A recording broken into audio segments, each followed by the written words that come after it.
Hey everybody, it's Andrew, Top Fitness Strategies. Yeah, I'm back again. I'm in the recording studio.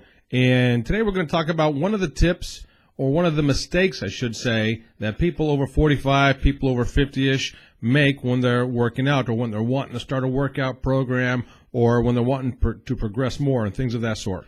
So one of the biggest mistakes people make is they don't balance their muscles, so to speak. They either focus on doing cardio, i.e.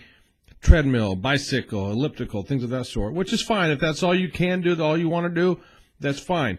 But what I'm saying is you need to balance that out a little bit. You got to start doing some sort of resistance training as well. And when you resistance train, in other words, exert your muscles, whether with weights or with body weight stuff, when you do that, you also got to balance it off a little bit. So there's two kinds of balances. Cardio resistance, you got to balance that out a little bit. And then when you do your resistance training, you got to balance that out a little bit. There's things in the, I'm going to make some real broad strokes here, so bear with me. Any muscle that you use in any type of activity is going to either have a push or a pull. The easiest way to describe this is if you're doing a bench press, you're pushing the bar away from you, so that's a push muscle. When you're doing lat pull downs, where you're grabbing up here and you're pulling the bar down to you, that's a pull muscle, obviously. So you're pushing or you're pulling. So you have to look at it that way. So with every, let's see, I'm using broad strokes here. And I know I'm going to get blasted by some of the people in my industry here. But in theory, they say for every push muscle you do, you should also do a pull muscle group. Push muscle group, pull muscle group.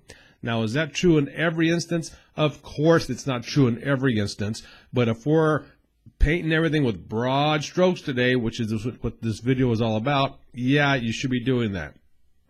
Going back to what I just said, if you're going to do a push muscle, this is PG, folks. If you're going to do a push muscle, well, for instance, with the bench press or with a push-up, hence push-up, you also got to do something that's going to pull, like I just said with the lat pull down. So you're going to pull down or you're going to do a pull up.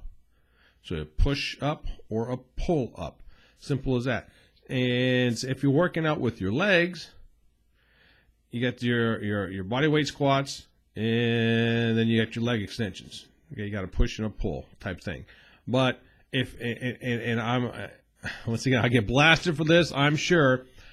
I'm a firm believer if you do a lot of cardio workouts, like I said before, with the bicycle, with the treadmill, with the elliptical, whatever, you're using your leg muscles quite a bit. And you can't see, but I'm putting my hands on my legs down here. You're using your leg muscles quite a bit.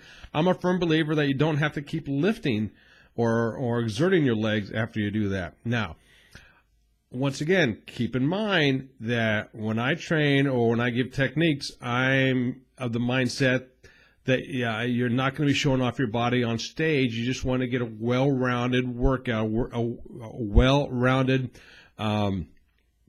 structure to your body.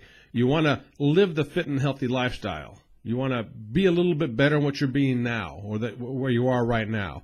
I am not saying do not lift with your legs. I will never, ever tell you that, because the legs are some of the biggest muscles and the most important muscles in the body. Oh, speaking of that, speaking of legs, and I didn't know this, and I have a good friend of mine, her name is Karen McCoy, matter of fact, once told me this, that if you're having leg or knee issues, especially you ladies, I say especially because she's a lady, so very knowledgeable, but she can kick any man's ass when it comes to training in the same aspect. So I don't think she can't.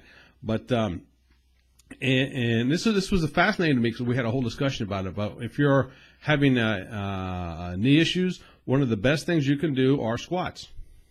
Who knew? And I take it from a great source, and she's a phenomenal wealth of information, and so I without question believe her at that. All right, so there you go. There's a tip for you. But anyway, getting back to what we're saying. So you need to balance out the workouts. Now, if you're going for strictly weight loss and nothing else, yeah, you probably just want to do long, steady state cardio. Maybe not even steady state. You want up and down with the resistance here and there.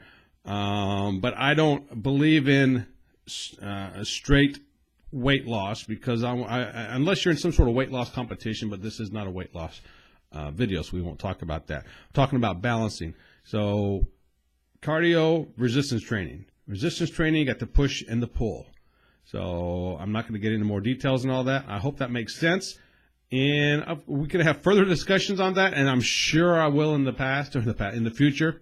So go ahead and subscribe while you're here on the YouTube page, and if you're on the website, go ahead and sign up for the newsletter as well, and you'll get more information as we progress farther with this. Hopefully, I'll start having more engagement with some of my friends like I used to. I used to do interviews all the time. I'll start doing those again in the future here. So that's it. So that's one of the mistakes. Going back to what I was saying before, and look at my notes here. A mistake over 50 make, they don't balance out the workouts. So start balancing out your workouts, and you won't have that mistake anymore. Okay? That's it. So I'll stop. I hope you're doing okay. And until next time, this is Andrew. Ciao.